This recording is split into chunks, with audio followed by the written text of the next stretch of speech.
Welcome, everybody, to today's program, Friedan to AOC, Feminism Across the Generations. Our presenter is NVN member Karen Bojar, and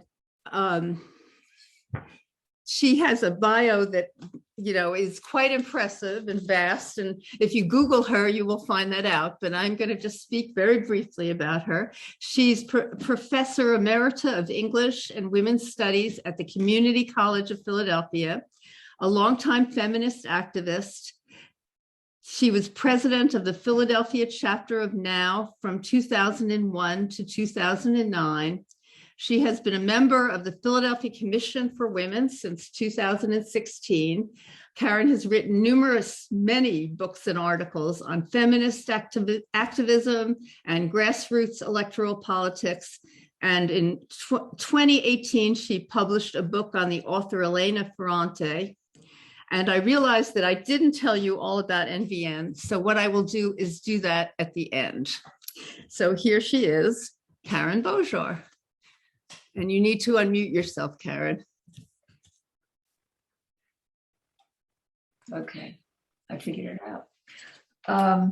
This book has been written over a 16-year period in bits and pieces, and it draws on my own experience as a feminist activist and a student of social movements. Now, many activists are on some level participant observers. We think about what we're doing, could we be doing it in a better way? How does it fit into the big picture? I wish more activists would write about their experiences, but they're probably too busy with their activism. So I took a little time off from my activism to write about it. And I consider myself a kind of amateur student of social movements. The big social movements of my lifetime that has a profound influence on me, the civil rights movement and the feminist movement. And a key theme that emerges both from my research and my experience as an activist is the critical importance of strong social movement organizations. They really, really do matter. And one of the things which I think so impressive about second wave feminists, they were incredible organization builders. You had women who had a lot of experience in community groups and their professional associations and political associations. And somehow it clicked for so many people in the mid-60s that the time had come for them to put their organizing skills to work to combat the discrimination they experienced as women. And what they accomplished, most of you can probably remember what it was like before the feminist movement. I don't probably need to go into it when women could not open bank accounts on their own. I mean, all these horrors, not even worth talking about. But all of the laws restricting women's opportunities pretty much disappeared overnight within about a 10-year period. Now, we all know that changing the law is just the first step. And we have to do more. And the women who did this knew they had to do more than just change the laws. They had to change hearts and minds, and that's harder, more of a long-term project. But they cleared away all of the debris of all of these laws limiting women's opportunities. And then they also built a range of organizations providing services to women, women's health clinics, feminist shelters for what we used to call battered women. We no longer use that term. But it's astonishing the wide range of organizations that they built. When historians of the feminist movement usually break it down into three categories, liberal, radical, and socialist. But a movement as large and diverse as the feminist movement could never be reduced to such a tidy, clear-cut taxonomy. And I'm in the book, and I won't be able to go into this in great detail because I have other things I think are probably more important to cover. the dichotomy between liberal and radical is really contested, and now is usually viewed as the right wing of the women's movement. And the women's liberation strand has always been is considered by historians of the movement, for the most part, the more radical. I question whether that is true. The really radical thing was totally changing the laws and institutions of the country. But it's an ongoing argument. Who are the real radicals? And so we had liberal feminism, radical feminism, and socialist feminism. By the end of the 70s, socialist feminism had pretty much disappeared from the scene. And one of the great happy surprises of my life has been the return of socialist feminism. And I'll get to that a little later. And by the way, you don't need to wait till I finish all this to ask questions. Interrupt me at any point. I'm perfectly comfortable with that. I used to be a teacher. I'm used to interruptions, and I can usually figure out how to get back on track. So interrupt at any time. How do you want to handle that? Do you want people just to say something? Do you want them to raise their hands? I mean, how do you want to do it? Carol? Oh, I can't hear you.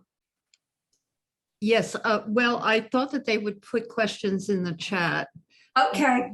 Which we could refer to later, but alternatively, they could just say, call on me. And, and we could do that as well and let them express their own questions. But I did think we would wait till the end. But if you would prefer that they interrupt, they can do that too.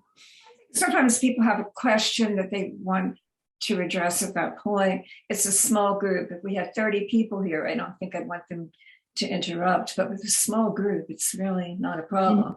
Okay. So if I say something which you want further information, or you want to question, or you want to contest, do it at that point. You don't have to, because very often one forgets if you wait. We just got an opinion that an interruption would probably be a bad idea. So if you don't, well, that's for the most part, unless it's something really urgent, wait till you finish the main.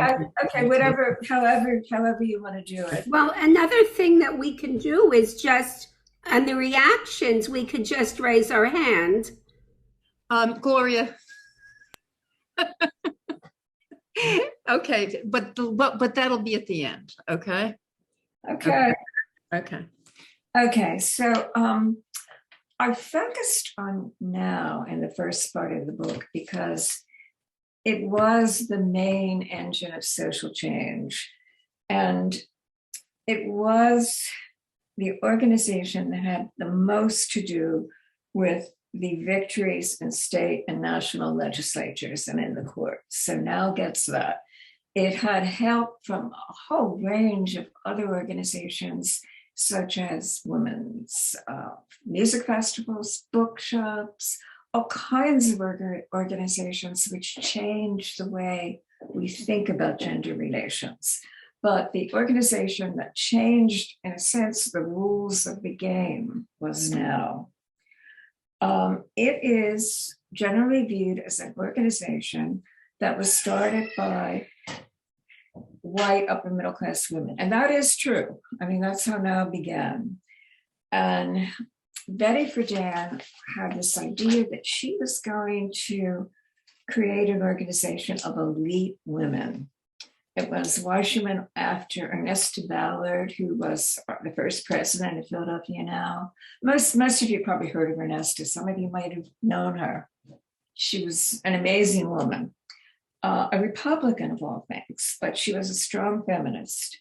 And when Betty Friedan contacted her, she was thrilled to become part of NOW.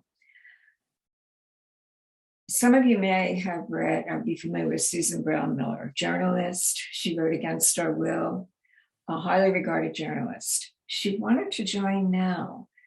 Friedan rejected her application. She didn't think that she was quite elite enough for NOW.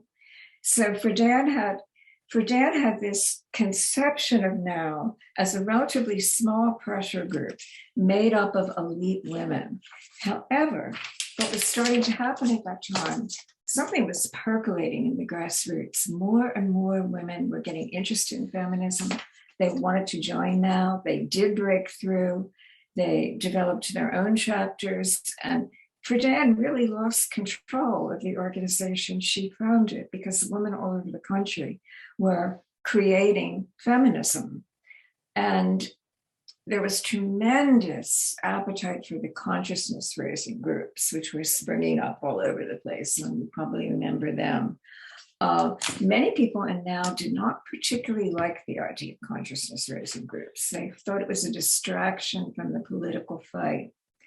Now had a very enlightened, very good second president. Her name was Jean Fersen. Again, you might have known her, a psychologist. She disagreed with what I guess is the prevailing view in now against consciousness raising groups in the very early years. And she felt there were so many women who needed help. And if they were ever going to become activists, they had to work through their feelings of insecurity, their hostility. And she was a tremendous advocate of consciousness raising groups. She had a whole little network of them all over Philadelphia. She also encouraged men to get involved in this. Now was very different from the women's liberation strand. That's right, you wanted me, Carol said you wanted me to be including definitions and not throwing out terms without defining them. Okay. The women's liberation strand is really the younger age cohort. The women who join now are women who would now be probably about 80. And they were often married, and they were well educated and had experience in organizations. A younger strand was emerging out of the anti-war movement and the civil rights movement. These are women who would be in their from maybe late 60s through mid to late 70s at this point. There was maybe a difference of about 4 years in the two cohorts, but those 4 years really made a difference. If you graduated from college in 1962, that was very different from graduating in 1966, and an even greater difference in 1972. So the changes were happening. So the generation, every 4 years, it seemed as if you got a new generation. So the women's liberation generation was the younger generation coming out of the anti-war movement, what we used to call the hippie movement. And there was some conflict between these two generations. The younger ones tended to think of now as this sort of like old lady group. They were the real radicals and the young hip people. And they had wanted very little to do with political activism, which was another dividing line. The people now were political. They ran for office, they got involved in political action. The younger generation were scornful of, and actually, I don't know where I was at that point. I always voted. There was a demonstration in Washington, I forget, it's in the book, I'm forgetting which year it was, in which people were called upon to burn their voter registration cards. And there were all these young women burning their voter registration cards. They might not have had draft cards to burn, but they could burn their voter registration cards. It was a way of saying the system's corrupt, I have nothing to do with it. People in now didn't think that way. And most people in Philadelphia didn't think that way. We had a reason not to think that way. And I don't know how many of you were around in Philly in the late 60s and the 70s. If you were, you would know the reason. Frank Rizzo, remember him? So we didn't want to burn our voter registration cards because we didn't want him to be mayor. And once he became mayor, we wanted to get rid of him. But many people in the women's liberation strand were anti-participation in anything they viewed as establishment politics. So any questions or comments about that? Okay. I'm going to skip some of this because I'll never, let's see, what can I skip? Okay. One thing I better not skip because it's so important and I'm so proud of it. Philadelphia Now was the first Now chapter in the country to elect an open lesbian as president. A lot of people have the impression of Now as homophobic. Not true. That was confined to Betty Friedan, who really was homophobic. Now, there's a little argument, was she actually homophobic, or was she just concerned that lesbians would project the wrong image of Now? I think she actually was, although she started to move out of that. And finally, in the late 70s, she apologized to lesbians for having tried to keep them out of Now. But here in Philadelphia, we were quite advanced. And what was her name? I can't believe I've forgotten her name. This is absolutely horrendous. Names there. And I have to check the book to get her name, but I will get her name because it is important. I want you to have her name. And maybe I will think of it before I find it in the book. This is Jan Welsh, an amazing woman. And when I was doing research for this book, I went to a Now conference in Washington I don't know, I think it was in the early 2000s, and I met her. And she was exactly the way my interviewees had described her, a really lovely person. And she promised me an interview, and I didn't get it together in time. And unfortunately, she died of pancreatic cancer a few years later. This happened to me with a couple of other interviewees. And it made me realize that documenting the feminist movement was a race against time. I feel so bad that I didn't get Jan Welsh, an interview with Jan Welsh. Another person I didn't get was Penelope Brace. She was the first woman police detective in the city. And she was a real trailblazer, fought really hard for the right of women for to be detectives in the police department. And unfortunately, I didn't get it together to interview her in time, and she died. I forget the exact year, but it just kept happening that people would die.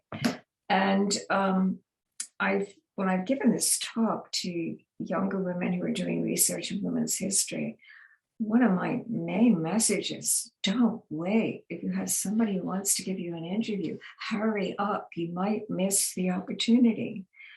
Another opportunity that I have missed too, a lot of the people that I've interviewed have had treasure troves of material. Some of these treasure troves are managed to capture.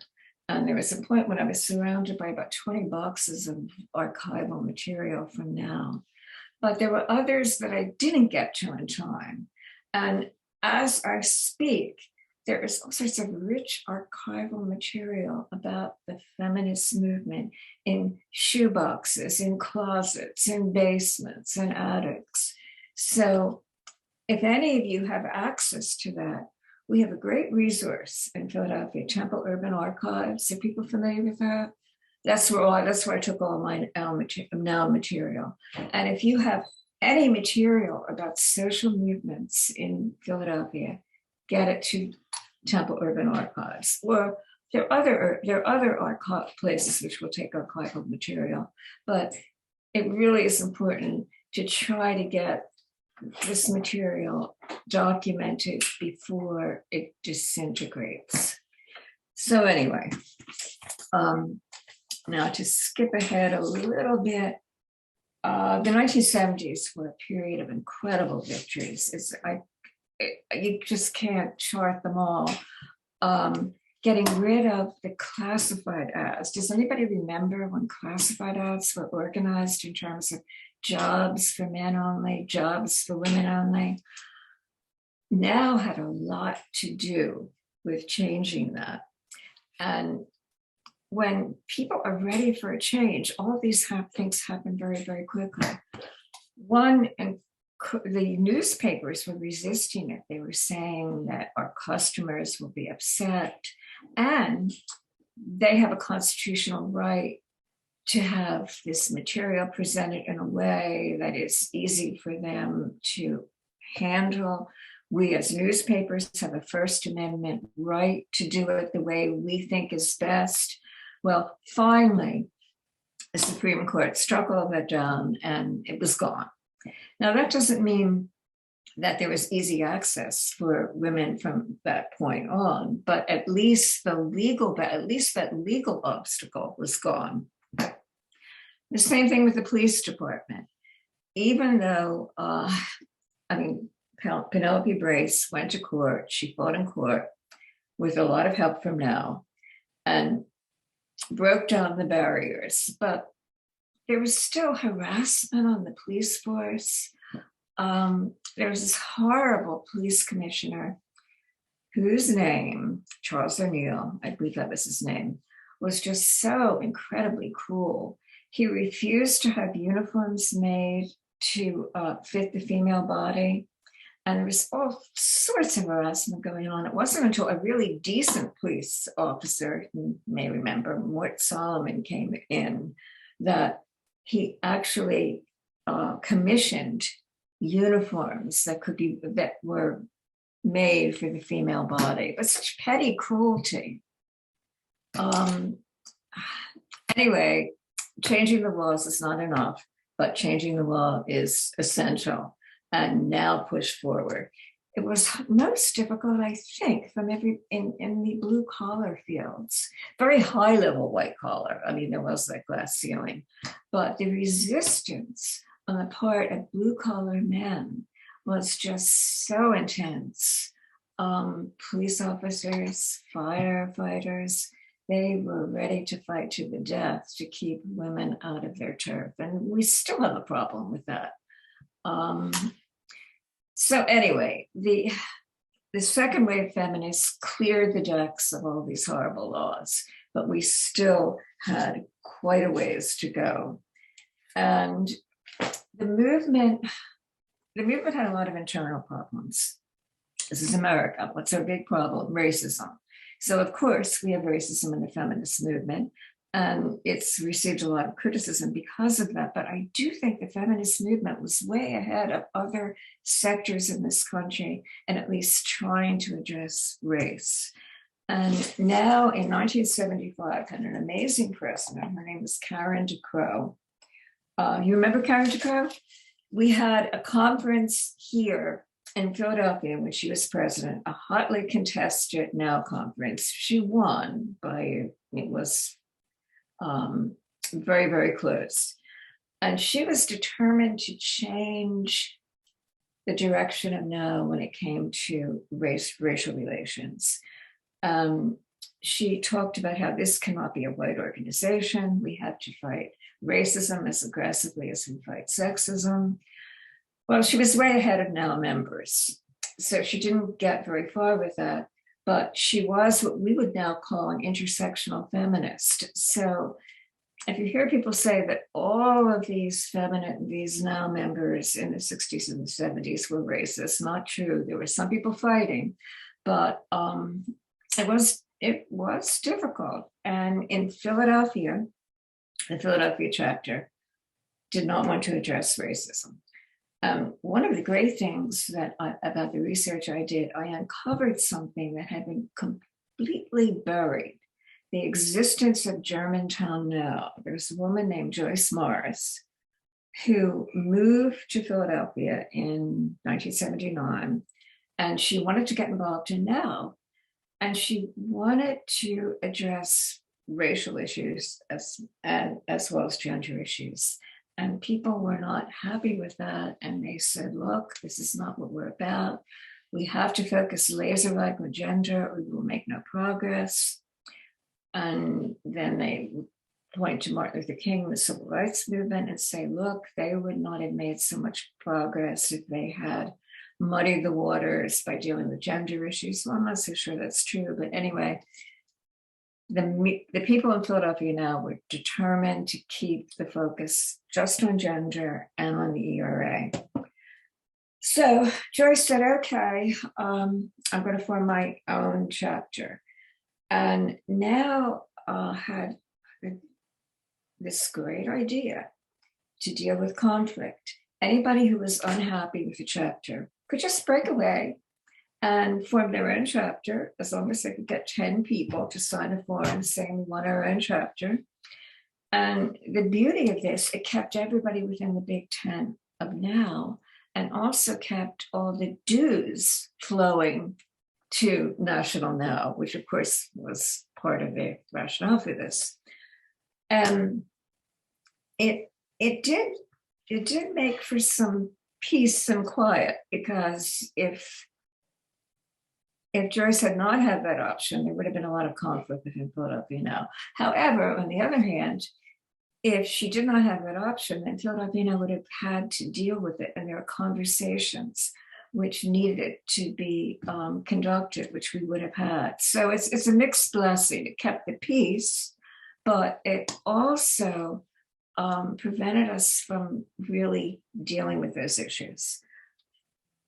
She was determined. She felt that Now was missing an opportunity by not reaching out to African American women and educating them about the ERA and getting their support for the ERA, which was the main objective of Now at that particular point. And the ERA was this incredible disappointment. You probably remember in the early days in the 70s, everybody thought it was a sure thing. It passed the Senate and House of Representatives by large margins. There were all these states ratifying. And then in the mid-70s, it stalled. There were fewer states ratifying, and there were some states which rescinded their earlier ratification. So what was going on here? Mary Frances Berry, Penn Law professor, wrote a really good little book about this, trying to explain what puzzled us all. How could this happen? A movement supported by the majority of the population, and all the polls did bear that out. The majority of Americans did support the ERA. So how could it go down to defeat? How in the world? And her analysis is that constitutional amendments were likely to pass if they were part of a rising social movement. But the ERA was introduced just when things were starting to go downhill. Well, maybe they weren't even starting to go downhill, but the radical right was beginning to organize. And by the late 70s, they were quite a force, and they managed to elect Ronald Reagan in 1980. And Now members and feminists just didn't see it coming. Doesn't this sound familiar? Didn't see it coming? And I feel like those of us who lived through that, we lived through it all again with Trump. I mean, I was sure that Hillary would win, just as the earlier feminists were sure the ERA would be ratified. And we were both wrong. We underestimated what was happening there. So that was an incredible disappointment, but it had its silver lining. There were all these women who got involved in the struggles for the ERA. They learned about politics. And as Eleanor Smeal famously said, they would meet these stupid male state legislators, and they would think, I could do the job so much better than this guy could. So more women were beginning to think in terms of running for office, and women were learning the political skills to support other women. They could become their campaign managers, treasurers, etc. So that was the good thing about it. It took about 10 years for it really to all come to fruition. Remember 1992, the so-called year of the woman? And nowadays it happens more quickly. After the election of Donald Trump, there was incredible ferment and mobilization and all these women running for office. And it only took 2 years to get a significant number to run. And a significant number did run in 2018. So the pace of change accelerates.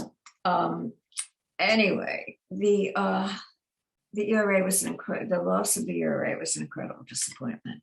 And the feminist movement has had two really big losses, lots of victories, but two big prizes which eluded them, the ERA and a woman president. And we still don't have the ERA, and we still don't have a woman president. Although I'm beginning to think it's less important than I thought it was at one point in my life.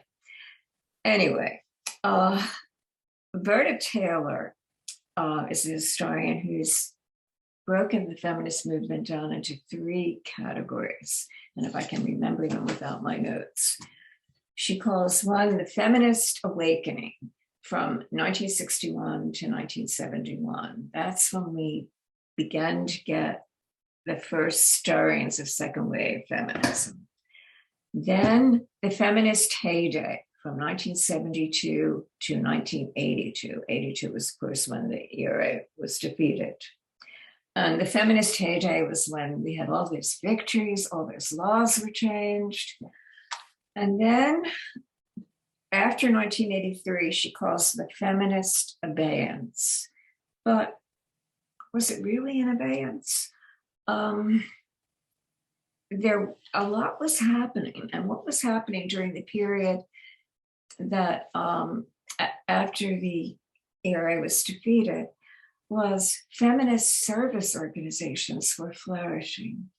They began in the 70s and continued to develop and flourish, and new ones formed through the 1980s.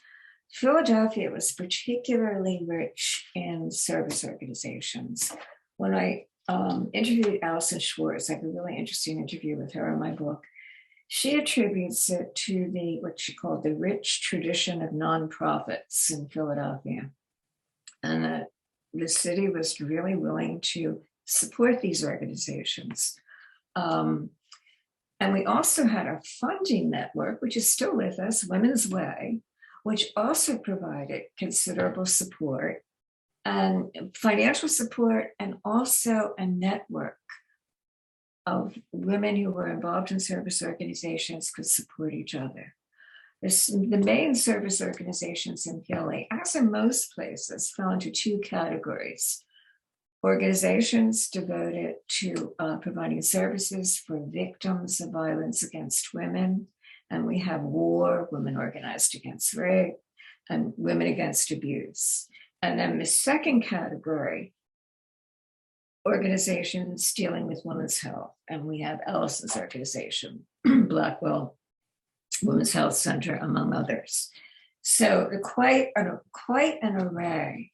Also, this little story of mine about second wave feminism does have a villain, Frank Rizzo. There's also, what surprised me, there's a hero. Anybody know who the hero is? Ed Rendell, who has provided incredible support to women against abuse and women organized against rape. And I was kind of surprised at how all the people I interviewed, Jody Pinto, the first executive director of WAR, Peggy McGarry, Women Against Abuse, Lynn Marks, also former director of WAR. They all spoke very fondly of him, all called him Eddie. Jody Pinto said, well, he was called Fast Eddie for a reason. But when it came to the fight against gender-based violence, he was there for us. So who knew? This is a side of Ed Rendell I hadn't quite fully appreciated. Anyway, these organizations are still around. It's 50 years later. Now, most of these service organizations didn't make it beyond, a couple of years. These two did. I mean, 50 years is a big deal. And they probably did because they knew how to evolve. This gets into something Carol and I were talking about, how a lot of organizations are changing their names to de-emphasize woman.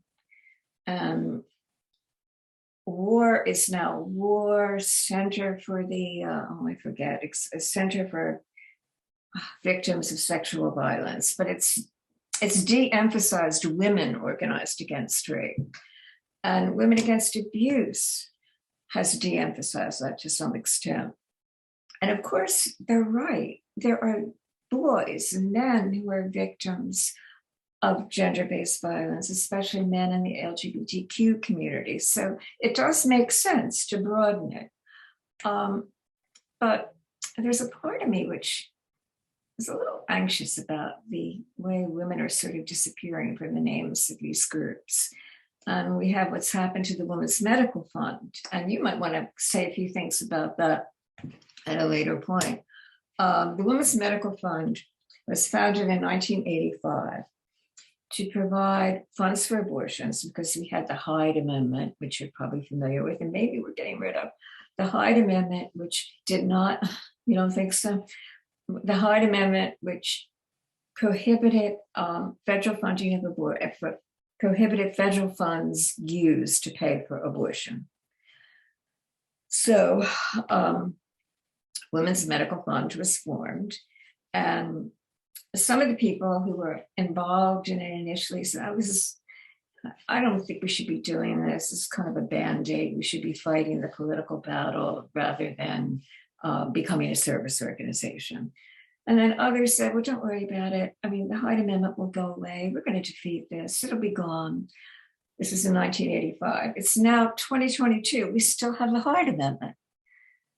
And Women's Medical Fund is very different now. It's now called the Abortion Liberation Fund, which I don't know what you all think about that, but I just think somehow the name is probably isn't conducive to building support, at least in this country.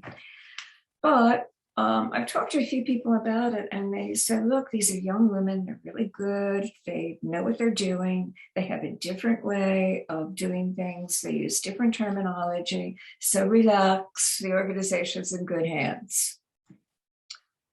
Hopefully that's true. But I had trouble when women's studies became gender studies. I felt there was a certain erasure of women there. However, it does make sense. It allows us to deal with a whole range of sexuality issues, and gender studies does allow us to deal with non-binary folks, trans folks, in a way that we might not have if it were just women's studies. So that is valuable. And all these changes are good and make sense, but I don't know why I still feel a little bit uneasy about it. I guess I'm just showing my age. And anyway, I'm going to skip up a bit. I didn't say much about the women's health movement, but I won't be able to finish this in a time frame if I don't. Karen, I think everybody is somewhat eager to hear about the whole, let's say, AOC thing. Oh, okay. In other words, I don't like to skip decades and all that, but I'm a little worried about. Well, actually, I am skipping a couple of decades in this book, because the idea behind it is to analyze the feminist movement to analyze feminist organizing as part of a rising social movement. We had a rising social movement in the 60s. I think we have a rising social movement now. It's a youth movement against inequality and for gender, racial, and economic justice. That I think we have. I think we have that rising movement. It really, with the murder of George Floyd, that was its peak. It's been a little quieter since then, but we have had now with AOC, what we did have, and I really should say something about the Women's March, and that does lead into this. There was a massive mobilization, as we all know, after Trump's election in 2017. And that march led to the march to the polls and a record number of women in 2018 running for office. The march is also interesting in that it does demonstrate the limitations of internet-driven mobilization. There was no organization there. It was like Me Too, a hashtag. And when you don't have an organization, when you have problems, when you have conflict, you don't have a mechanism for dealing with it. That's what happened to the Women's March. It was led by these young women who were just sort of like plucked from nowhere. If anybody's interested in the history of it and how these four women came to be the public face of the Women's March, Tablet, it's an online publication, has a great analysis of it, explains it all. And it was really kind of sad because when the Women's March burst upon the scene, it was associated with gender solidarity, and people felt really good about that.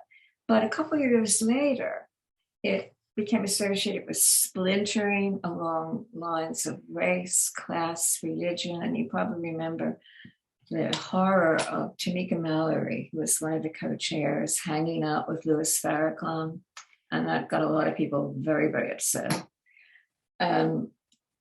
The Women's March organization was kind of falling apart.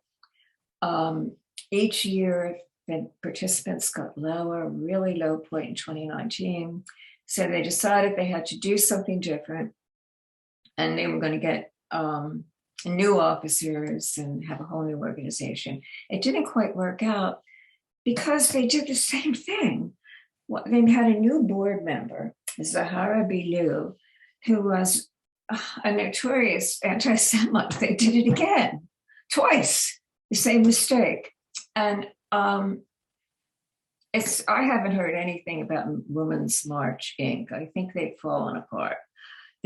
Aside from the questions about anti-Semitism, there were issues of financial irregularity. Some of the women involved in it initially wanted to trademark the name Women's March. Do you believe that? Trademark it? There was a huge outcry there from grassroots women. How could we do that? This is our march too. You can't own the title Women's March. So it all fell apart. But I think the lesson here, it does illustrate the need for organizations. Andrew Young, I came across an interesting quote from him. He said, it's a really good thing we didn't have the internet back in the days of the civil rights movement, because it took us a long time to build our marches and our movement. We had to work together. We had to get to know each other. We had to meet and figure out our strategy. And this is the kind of thing that an internet-driven mobilization misses. There is a book I really recommend by a woman named Zeynep Tufekci. She now writes for the New York Times, so you may be familiar with her name.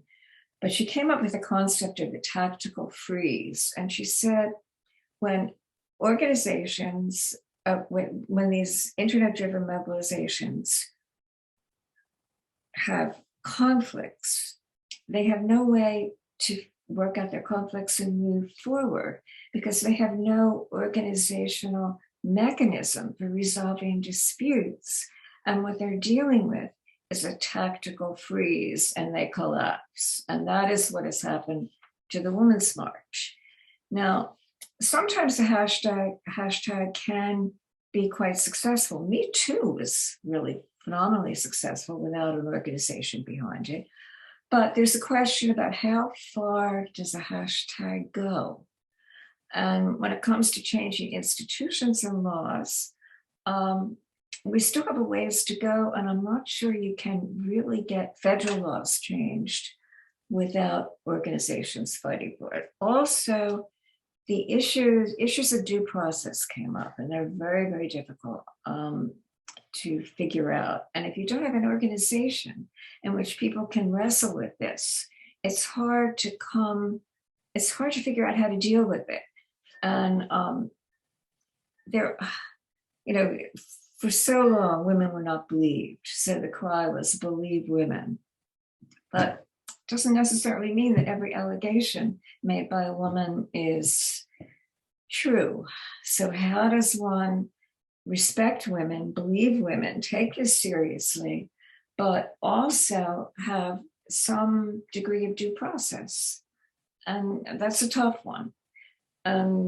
Without an organization, I don't know how you work that out.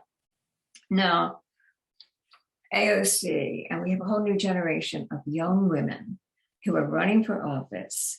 And the big surprise to everyone is that they openly identify as socialist. Now, for older women who grew up during the Cold War, we know how that word was weaponized and is still weaponized. But these young women are not allowing themselves to be intimidated by that, which I think is really quite amazing. We have one in Pennsylvania, Summer Lee. People familiar with Summer Lee? She's from Western Pennsylvania, former Bernie Sanders volunteer, open socialist, who is running with a comfortable lead. Oh, what is AOC? Oh, you really mean that, Susan? Alexandria Ocasio-Cortez. She is very photogenic, well-spoken congresswoman from New York who went from being a bartender to a congressperson, defeating an incredibly powerful representative, this guy Crowley. She's now has, the way we measure influence these days, 10 billion Twitter followers or whatever it is. And she's a very bright young woman. And I expect great things from her. And one thing which is interesting, which is happening, people are running for office that in the past might never have done that. They might have thought, well, I'm the wrong race, the wrong gender, the wrong religion, the wrong sexual orientation. I don't have a flashy degree. I'm not a lawyer. I don't have a professional background, but I'm going to run for office anyway. And people like that are running and winning. And so we're starting to get more ordinary folks in public office, which I think for democracy has got to be a good thing. Where this is all going to go, I don't know. Very often it's 2 steps forward, 1 step back. Are we about to have that? I mean, the pendulum about to swing back again after the excitement of getting rid of Trump and electing all of these great young women? I don't know. It's hard to keep people's attention focused, I think. And we'll see. We have in Philly, we have a wonderful organization that is definitely worth supporting. Reclaim Philadelphia. Do people? Reclaim is so unusual it's a socialist organization, but so different from the socialist organizations in my generation, in that it centers gender justice. It's very good on sexuality issues, trans issues. In my generation, a lot of these left-wing socialist groups thought of gender issues as really irrelevant. There was some awful term they had for it, petty bourgeois deviation. But the younger socialists take gender issues very seriously. And as I mentioned, when this started, I was really surprised when I went to the International Women's Day celebration, March 8th, 2020. And I saw all these young guys there. Fortunately, a friend of mine captured a picture of it, which I used in my book, but it makes it look like they were all guys because they were just the way she took the shot. They weren't, it was about 50%. But how many marches devoted to women's issues are 50% male? I mean, this is something new and different. And we still have a ways to go, but young men and the women I know who have sons all say, their sons are so much better than the men of their generation.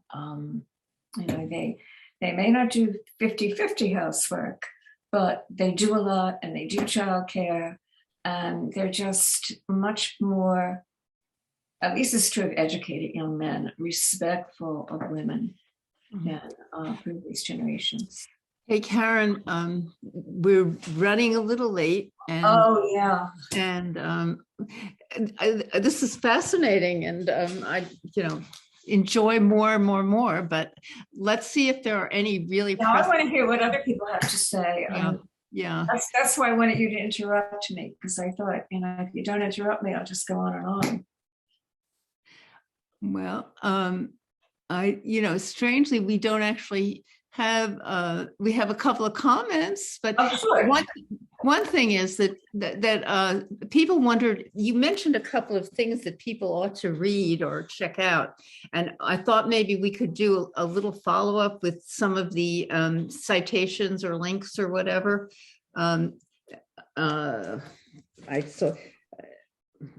Now I didn't write it all down, but there was one book in particular that you mentioned that you thought, or study that people would like to read. Could we possibly prepare just a little kind of email to go out later? Sure, I can do that, because I would need a little bit of time to think about that. I'm not sure what book I referred to. I don't remember. Yeah. And there's a lot of really good stuff to read. One of the thoughts that I just had that, is worrisome to me, it's wonderful to see all these women running for office, but it's also, in the state of the internet, very worrisome to me personally to see how the degree to which they're harassed and made fearful. and I hope that doesn't deter people from running and Michael, okay. Yeah. I'll get it when you're done. Okay. This Karen would like to speak. Go ahead. I think you're still muted. I'm in charge of my programming committee for my 50th college reunion. And my college was Connecticut College, which was women until 1970. And then when I graduated in 72, we were starting to be mixed. So I'm considering, and my committee is considering a scan of events from 72 to now. And of course, that's much more than the women's movement. But I'm trying to really think about global issues that I should be addressing. And I know we'll be very concerned about women and where we've come in those 50 years. Any ideas, Karen, from one Karen to another? Right. Well, what is interesting now is that there are movements around the world being led by young women. A young Indian woman, her last name is Gosh. I can't recall her first name. She is leading a movement against discrimination of Muslims in India. I mean, you may be familiar with Modi, who is the Prime Minister of India, is very anti-Muslim. There's a great deal of discrimination against Indian Muslims. And she, a woman from a Hindu background, is leading a movement against this kind of discrimination. There are so many women like that. There's little Greta leading the movement about climate change. There are organizations like Sunrise, that is an organization led by young women. There's Black Lives Matter, which was founded by 3 queer African-American women. So many of these grassroots social change movements today are being led by women, young women. There is an international youth movement. It's almost hard to keep up with it all. It's one of the reasons that I always check into The Guardian, because it does cover the international youth movement the way our papers don't.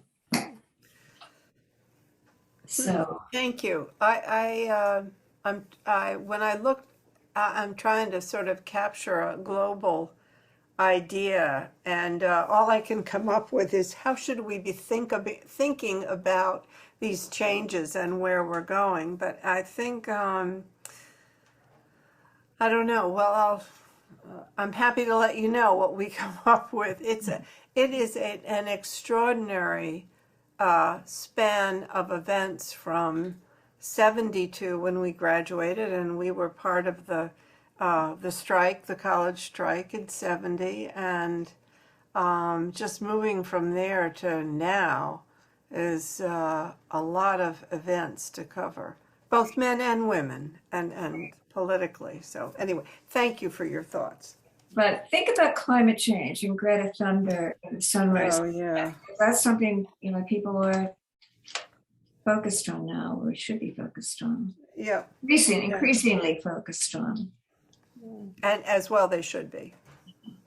As well they should be. Yeah. So thank you. Thanks.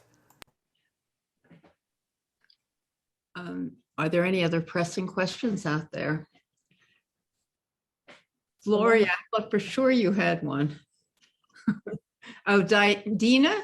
Yeah, I have to go soon, so it's just a quick thought and a question. What do you think about the issue of being politically correct, and how that may have hurt the movement or helped the movement?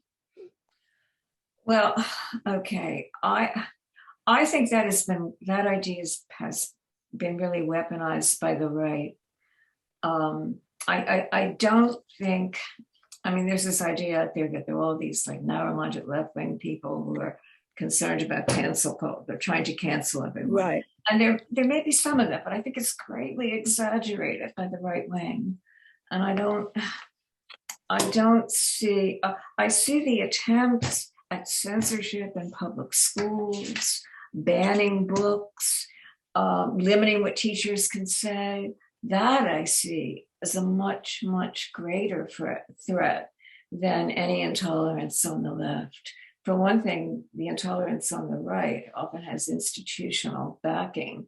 There are states which are now criminalizing teaching about sexuality issues in schools, the Don't Say Gay law in Florida. So that's what I see as a problem, much more than political correctness on the left, which I think has been greatly exaggerated. Okay, it's interesting. I know there are people who disagree with me, but that's how I see it. Okay. I sometimes think that there is some going overboard, but that's my opinion. For example, when what's his name, the senator from Minnesota was jumped on or fired so quickly or pulled out, I thought that was a mistake of the women's movement. Al Franken? Oh, you're thinking about Franken. Yeah. I agree. It wasn't just the women's movement. There were a lot of people who wanted to get rid of him for their own political reasons. But I think it was an overreaction. I think actually what happened there, Nancy Pelosi felt that because what was his name? John Conyers had been censored for sexual harassment.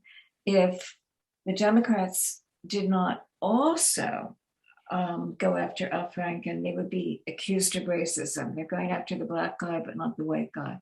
I think that was part of the dynamic there. Not that justifies getting rid of Al Franken for what was pretty trivial, I thought. Yeah. And, but I think Pelosi felt that she was really caught between a rock and a hard place, and she thought that she had to sacrifice Franken just so she wouldn't have this issue on her hands in which she'd be accused of racism.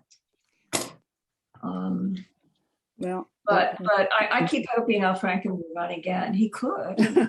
Excuse me, I think that Lucy, do you have a question?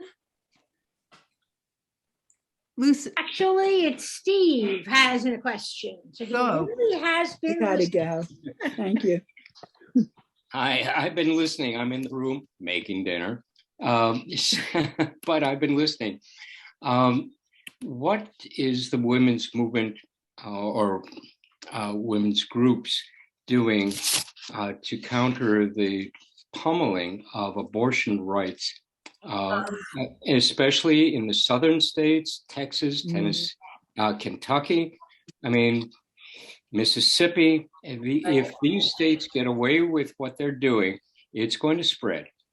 Right. The organized feminist movement is fighting this tooth and nail. I mean, because of state by state, and the strategies differ from each state. Right. You approach it one way in Texas, maybe a different way in some other state. There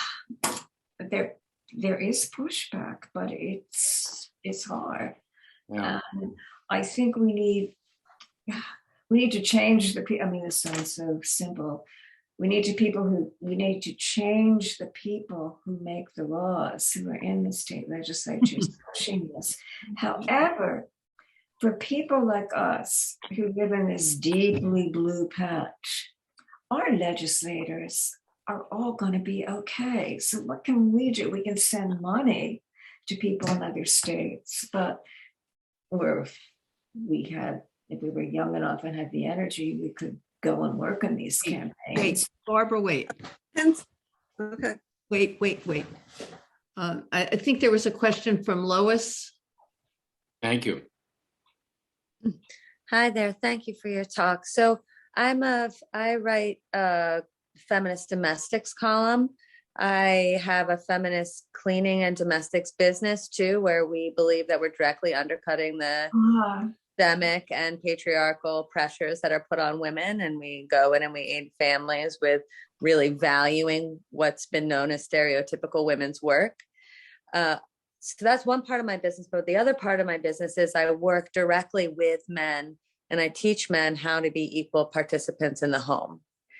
And one thing that I'm seeing that is going to be, I see it as a huge, huge issue it is just really it's right about to pop, is a lot of young people who are starting to become in partnerships.